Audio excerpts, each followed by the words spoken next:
اعوذ باللہ من الشیطان الرجیم بسم اللہ الرحمن الرحیم۔ اللہ عز و جل کے پیارے محبوب سرکار دو جہان حضرت محمد صلی اللہ علیہ وآلہ وسلم نے فرمایا، جس نے مجھ پر 100 مرتبہ درود پاک پڑھا، اللہ تعالیٰ اس کی دونوں آنکھوں کے درمیان لکھ دیتا ہے کہ یہ جہنم کی آگ سے آزاد ہے اور اس کو بروز قیامت شہداء کے ساتھ رکھے گا۔ درود شریف کی ایک فضیلت یہ بھی ہے، امیر المومنین حضرت سیدنا عمر فاروق اعظم رضی اللہ تعالیٰ عنہ نے فرمایا، دعا آسمان اور زمین کے درمیان رہتی ہے، اس میں سے کچھ بھی اوپر نہیں چڑھتا جب تک تم اپنے نبی پر درود نہ بھیجو۔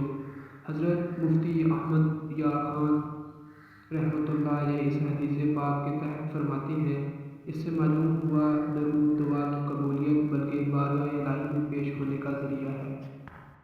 اور سرکار دو جہان حضرت محمد صلی اللہ علیہ وآلہ وسلم کا فرمان ہے کہ جو میری محبت اور میری طرف شوق کی وجہ سے مجھ پر ہر دن اور ہر رات کو 3 بار درود شریف پڑھے تو اللہ تعالیٰ پر حق ہے کہ وہ اس کو اس دن کے اور اس رات کے گناہ بخش دے گا۔